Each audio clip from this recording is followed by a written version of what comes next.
I just wonder, because all the cable networks that are out there and TV shows, there's always so much news.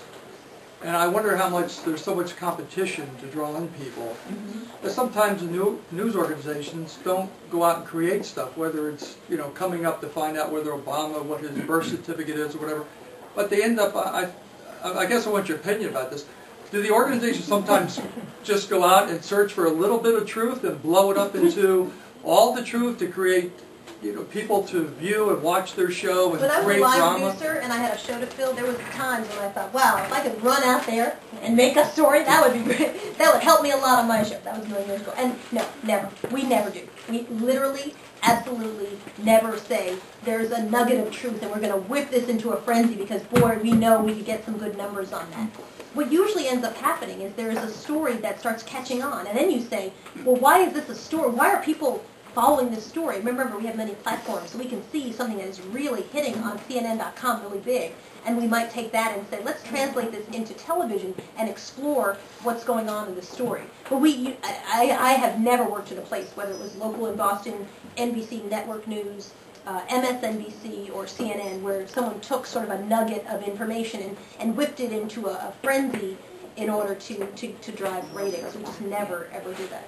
Process when you do a story like Blacks in America, what is your process of delivering or getting the information for that particular story? It takes about a year. So for Black in America, which we know is going to be a probably 2-hour documentary, the first thing we do is start casting it. We try to figure out, well, what's our story? This year we knew it was going to be about the black church in some capacity. We came to that decision pretty quickly. So then it was, well, who in the black church? Which pastor? So we had producers who would fly around the country and sit down and interview pastors and really get a sense of what would they be like on TV? And what's their passion? What are they interested in? What's the story behind them? Because we weren't quite sure what the story was. We knew it was going to be about the black church because it's such an important institution in the black community, and for a third installment, we knew that was the right thing to do. But what was the story? You can't do an issue. You have to tell a story, and a story is one person's journey through something.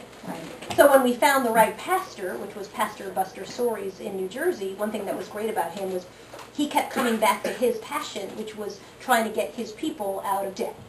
Constantly. No matter, you could ask him, so how's the weather? And by the end of the conversation, he'd be talking about how he was trying to get his people out of debt. And you realize that this was a man who was so obsessed and focused on it that was really the story, what was happening in this church, that could be, I think, a model for other churches around the country. So then now you have your big picture, going to do black church. We have our character, the pastor. We have sense of what the story is, but we haven't really figured out, you tell stories through people. So who in the church do we now need to find to look at some of these stories? And so then we start meeting people in the church and figuring out what everybody's individual story is. Who is an interesting, again, character, we call them. Who do we want to follow? Who's on a journey? Documentaries about the process. So who's on a process to somewhere? Who's got a story that we want to tell?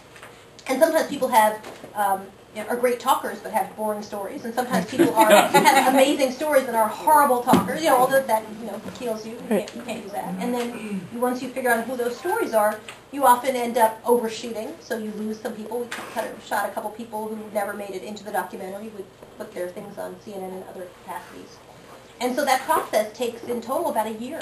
It's about a year-long process. And then the last month is really posting it. So you sweeten your audio and you color correct everything, and that's it's done. But as you go, you're constantly writing and changing people's stories and tweaking and then dropping somebody and adding somebody else as you try to figure out how you tell that story. And because it's a news documentary, we don't sort of script the ending and say, well, it's going to end, happy ending with this.